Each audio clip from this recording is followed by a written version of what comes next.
The beginnings of the Indian novel Meenakshi Mukherjee. The 1930s is usually considered the decade when Indian novels written in English really began to grow and become important. However, the story of Indian novels in English actually started much earlier, going back to the late 1800s or early 1900s. Many old books from that earlier time have been lost because people in India did not always take good care of old documents. Also, the hot and humid climate in India causes old papers to break down quickly. So, a large number of these old books have disappeared and cannot be found anymore. Even though many early books have been lost, there are still some old books left in some Indian libraries. The surviving books are important because they give us a glimpse of the early history of Indian novels written in English.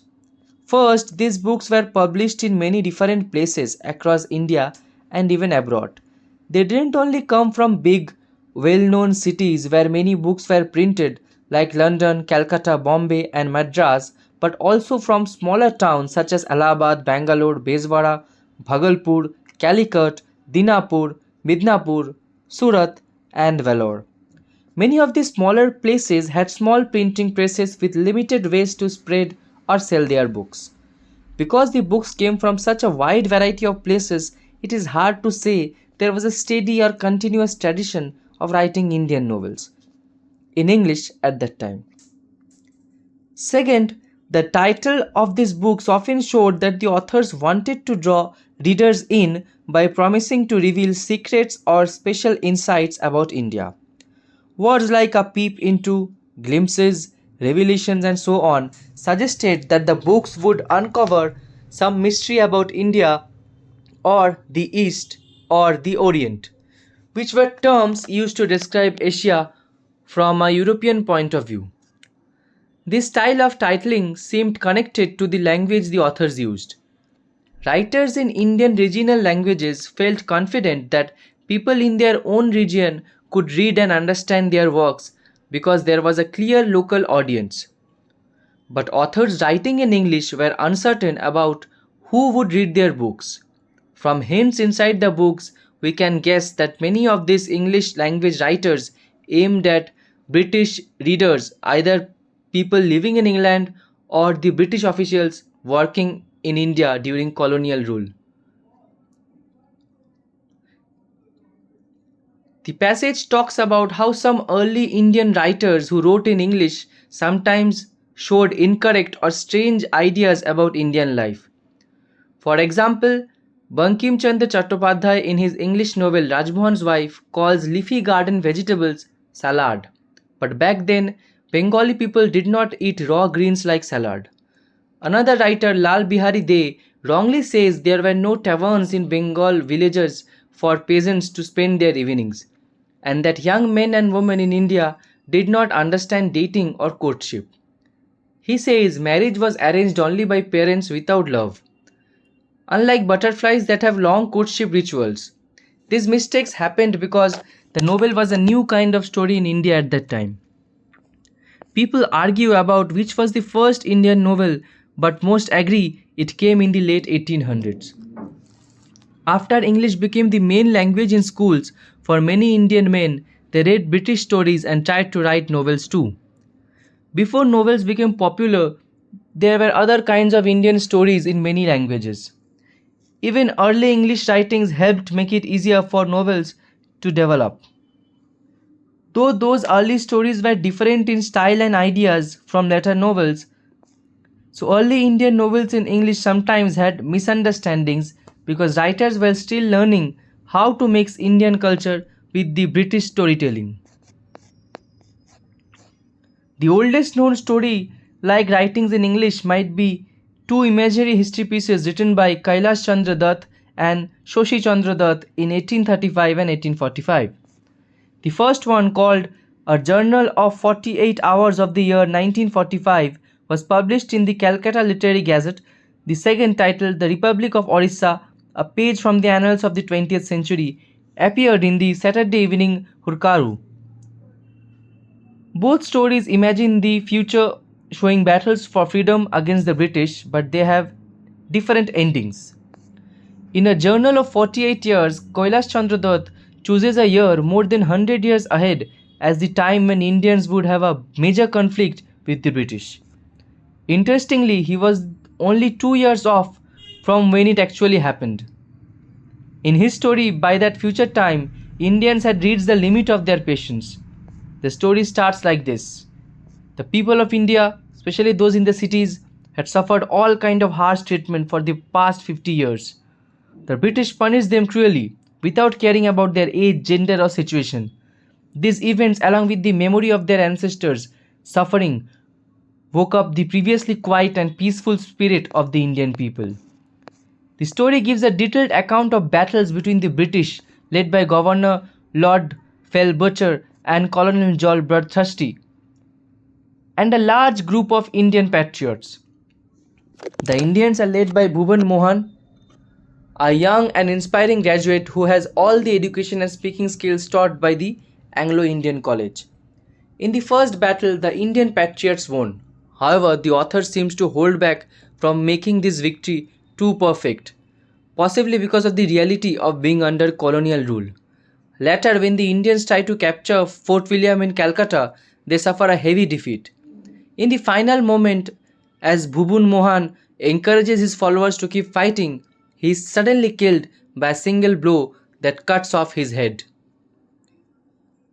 About 10 years later, Shashi Chandra Dutt wrote a much more radical story. Unlike the first, where the leader was an English educated city youth, this one features a tribal leader from Orissa named Bhiku Barik, the brave chief of the Kingaris.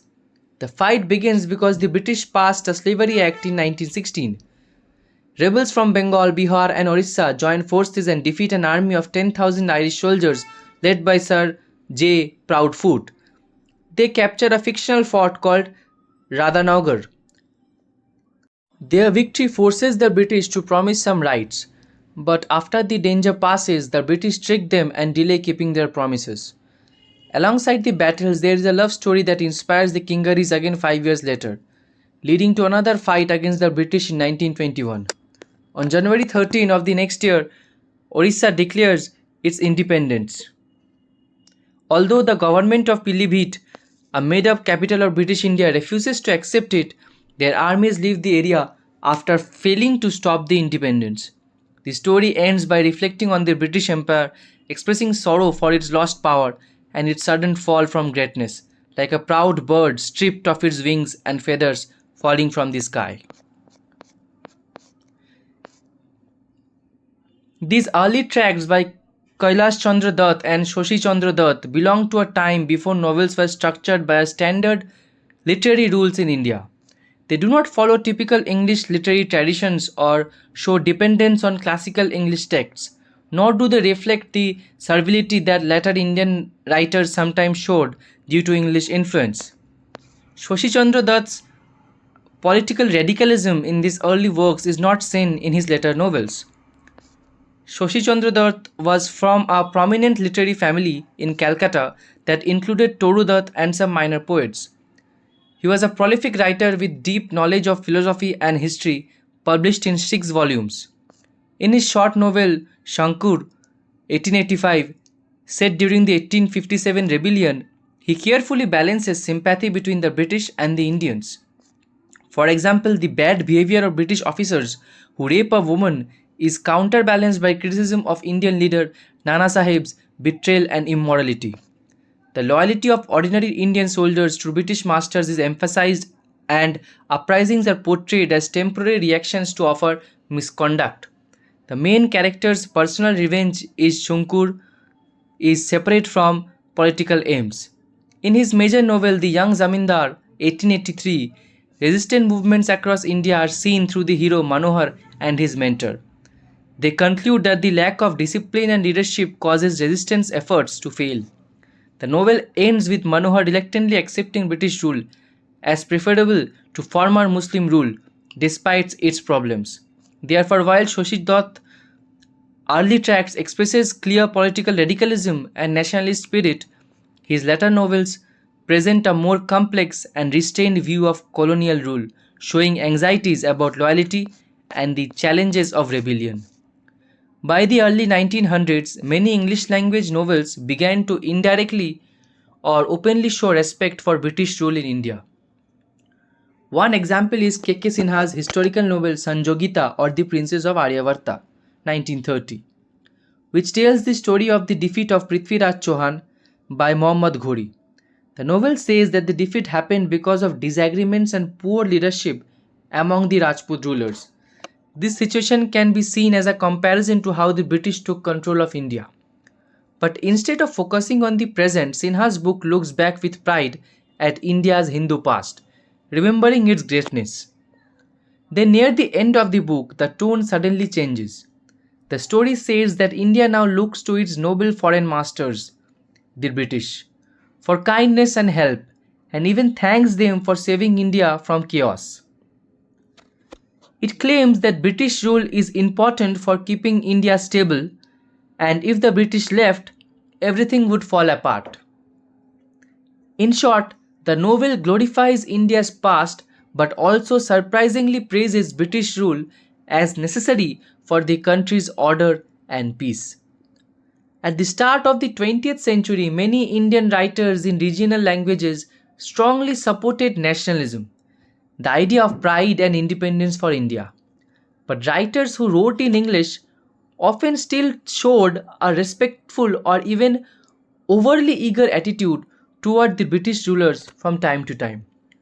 For example, A. Madhavaiah, who lived from 1872 to 1925, wrote a novel called Thillai Govindan in 1908. In it, he shared his opinion about the relationship between the British rulers and Indian people. He said that if the British treated Indians kindly, Indians would happily and proudly remain British subjects for many years to come. Even if they were not treated well, Indians might still remain under British rule, but they would only feel pride and pleasure in being ruled if treated kindly. Madhavaiah believed that kindness from the British would make Indians accept and even feel good about being under British rule. At times, some Indian writers who seemed to accept British rule also showed strong pride in India's ancient culture and history, claiming it was much older and greater than Europe's.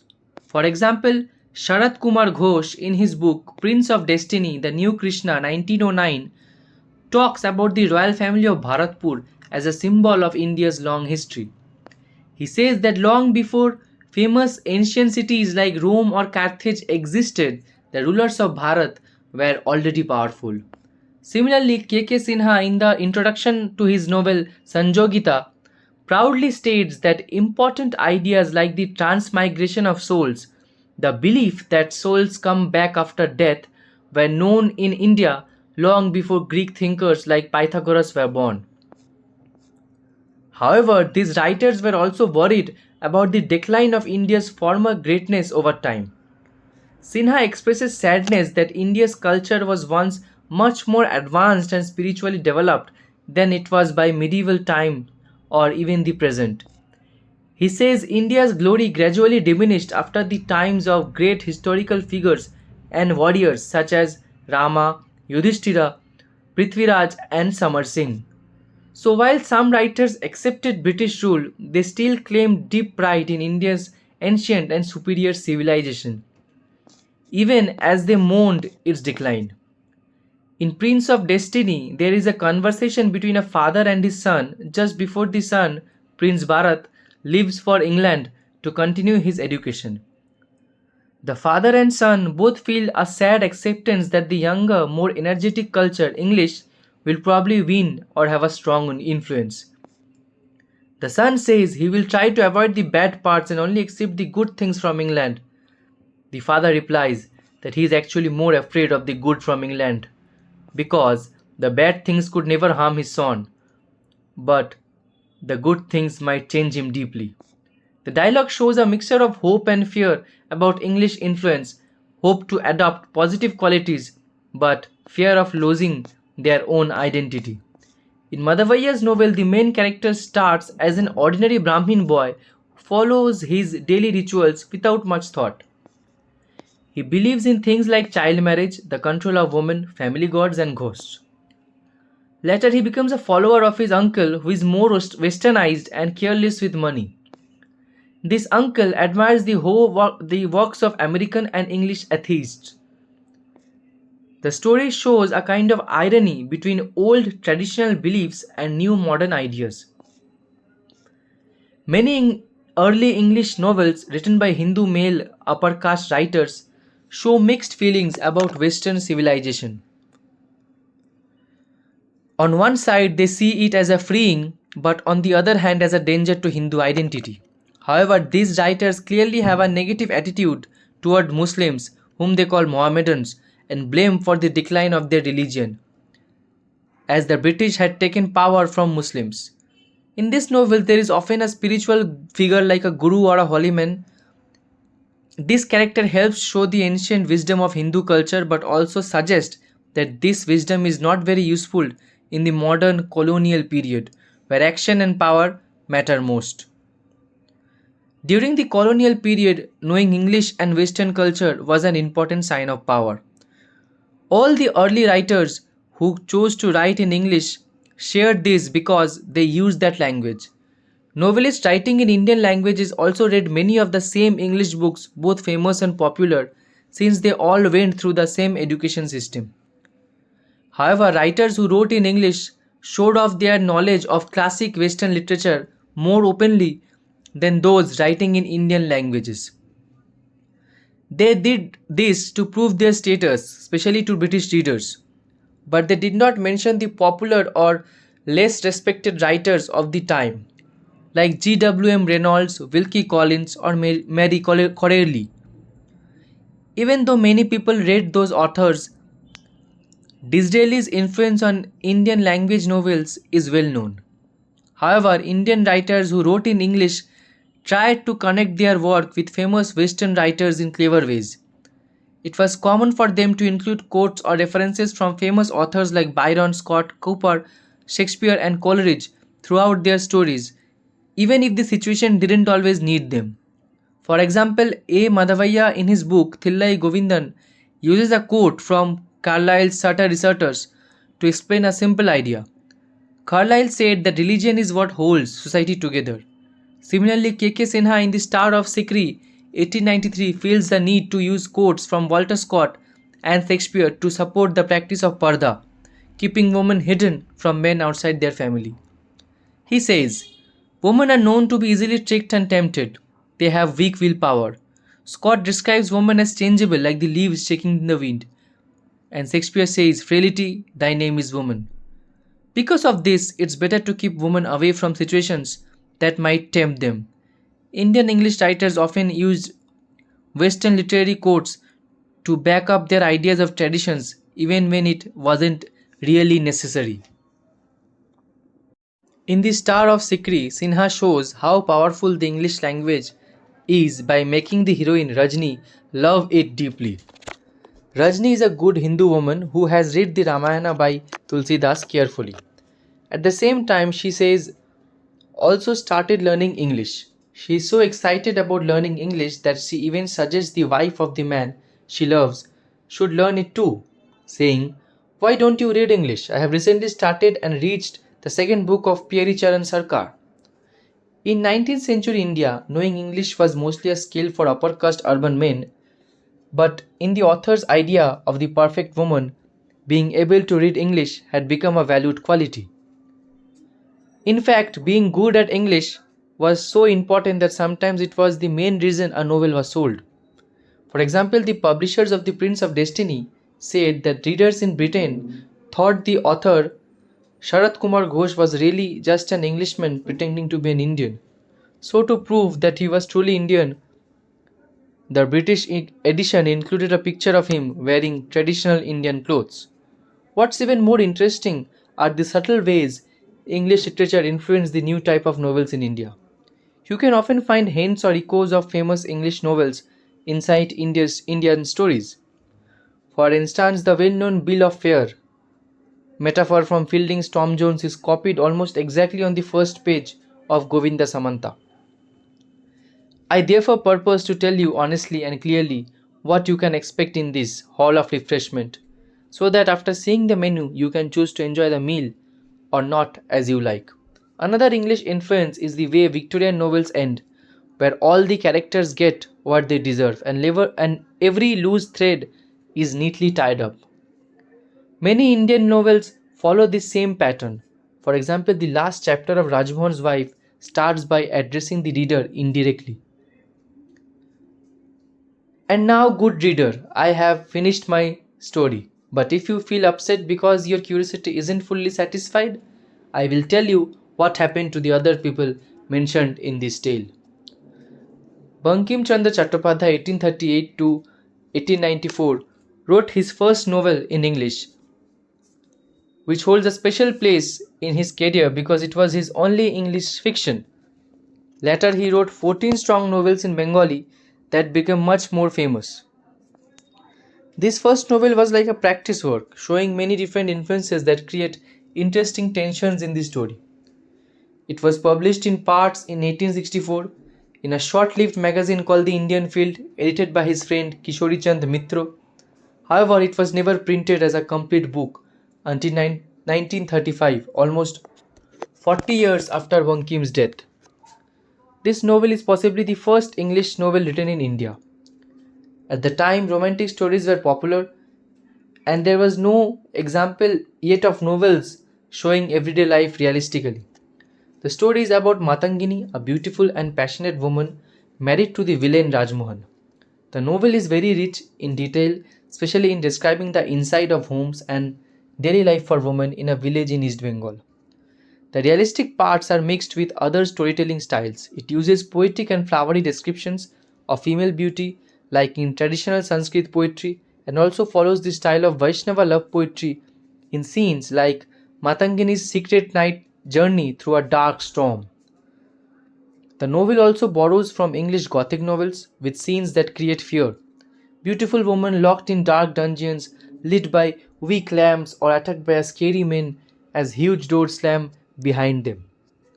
Unlike Rajmohan's Wife, which focuses on middle class life, like most early English novels in India, Govinda Samanta, also called The History of the Bengali Riot 1874, and its later expanded edition, Bengal Peasant Life 1908, tell a harsh story of a poor farming family in the Bardhaman district of West Bengal.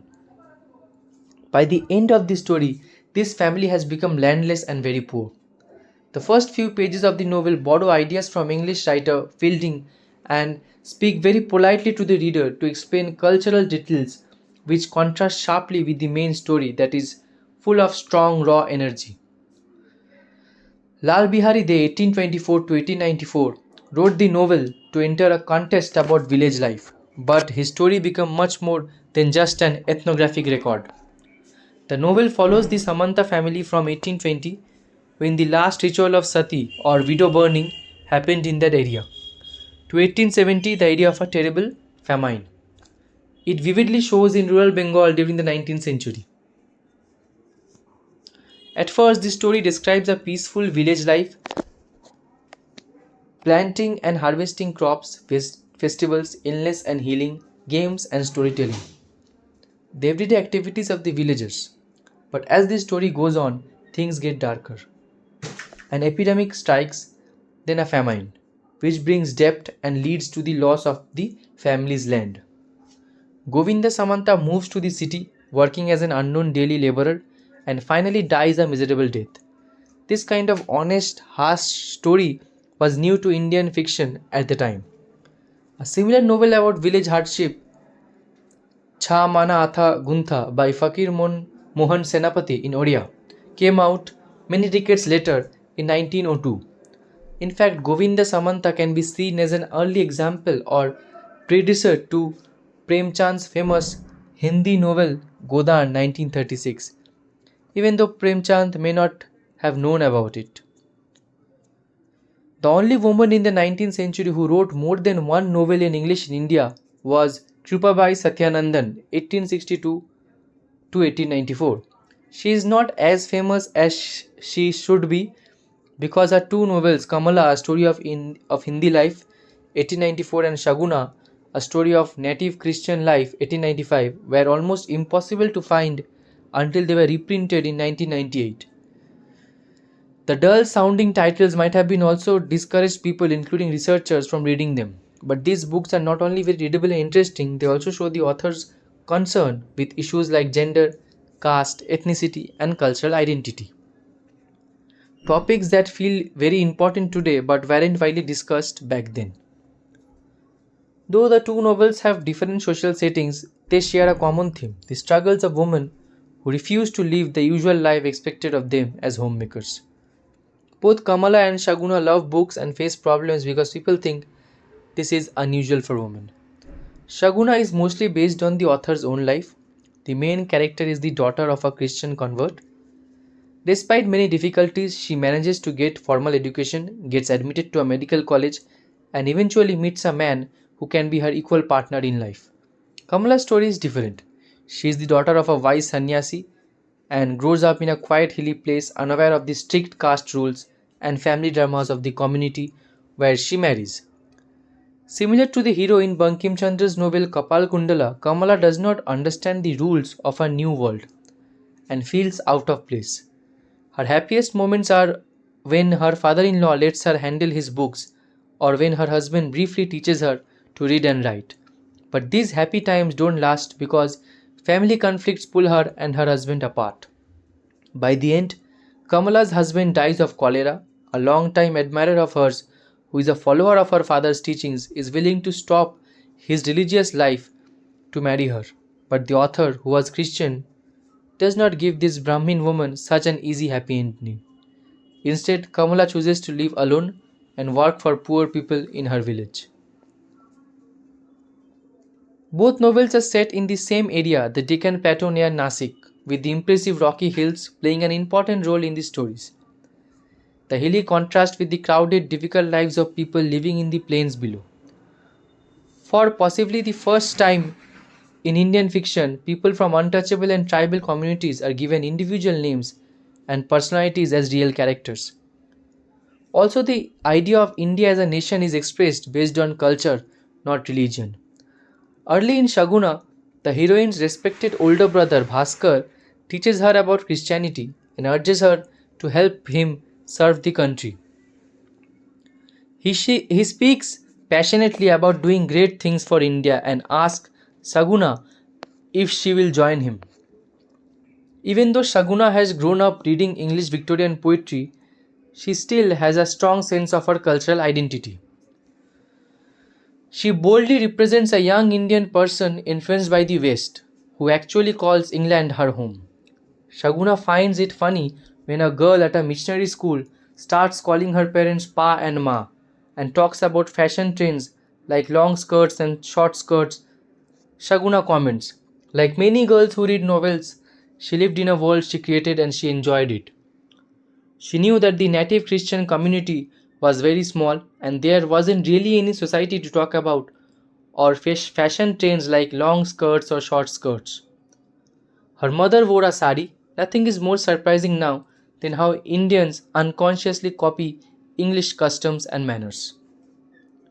These two novels by Krupabai Satyanandan are important not just as historical documents. They are enjoyable to read and are some of the earliest writings in English by Indian women to openly discuss feminist and cultural issues. The names Shoshi Chandra Dutt, Lal Bihari Dey, and Krupabai Satyanandan may not be familiar to Indian novelists writing in English today, but for the sake of literary history, it is important to remember and recognize these early writers. Looking at the novels written in English in India over the past 1.5 centuries, critics can identify patterns of both continuity and change. The biggest difference between early English novels and the ones written today is not the theme, style, or language, those naturally change over time, but the attitude towards their readers. 19th century writers were unsure and hesitant not just because they were writing in a colonial language, English, but also because they were unsure who their audience was. In contrast, modern post-colonial writers feel very confident. They believe English belongs to them just as much as anyone else. Writing in a global language means their work can reach readers worldwide and also connect with a national audience. These changes are influenced not just by literature but by cultural politics and the market demands. In the past, an Indian writer might have had to switch from English to their native language, like Bengali, to become widely recognized in their country. But by the end of the 20th century, this process is expected to be the opposite, with more recognition coming directly from writing in English. Some important questions from this essay can be: discuss why the 1930s is considered the take-off decade for Indian novel in English and trace its genealogy into the previous century, where we have to point out the beginnings of the Indian novel. The 1930s is often held as the take-off decade because it marks the period when Indian English fiction gained notable popularity, maturity, and recognition both nationally and internationally. As Meenakshi Mukherjee points out in the beginnings of the Indian novel, this flowering was not just an abrupt emergence but rather the culmination of a long and complex genealogy stretching back to the 19th century. Early Indian English novels faced multiple challenges, including preservation difficulties, uncertain readership, and experimental narrative styles shaped under colonial rule. The 1930s is generally seen as the takeoff decade because this was when the genre gained noticeable momentum and began to establish its distinctive identity. During this decade, Indian authors in English started producing novels with greater confidence, thematic variety, and wider readership. This period also benefited from a more established publishing infrastructure, enhanced literary networks, and a growing post-World War I nationalist sentiment that impacted literary production and reception. However, Mukherjee stresses that this was a point along a continuum rather than a sudden beginning. The roots of the Indian novel in the English go back to the mid to late 19th century as authors began experimenting with English language fiction despite the numerous challenges.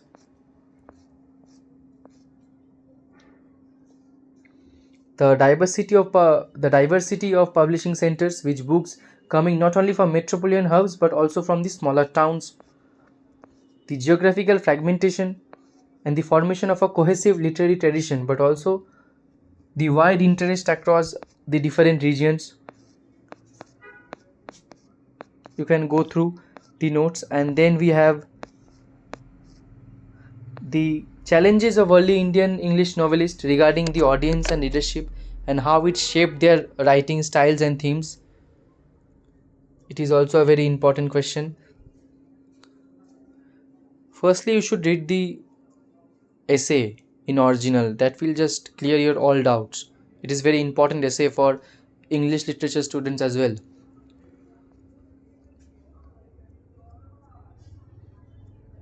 Then you have the role of English language and Western literary influences on early Indian novels written in English. How English became a vehicle not only for storytelling but also for asserting a modern, educated identity in a colonial society. Then you have how do early Indian novels in English reflect cultural ambivalence towards British colonial rule and Indian identity. Again, a very important one. Then you have the representation of Indian society, including caste, gender, and cultural identity in the early Indian novels written in English. How the early Indian novels written in English present a complex and layered representation of Indian society, grappling with entrenched social structures such as caste and gender roles, alongside evolving notions of cultural identity during the colonial period. Meenakshi Mukherjee highlights that these novels, mostly authored by the urban male upper caste writers, offer insights into the social realities of 19th and early 20th century India, while simultaneously reflecting the author's ambivalence and anxieties about tradition and modernity. You will get the complete PDF from our group. So that's it. Thank you.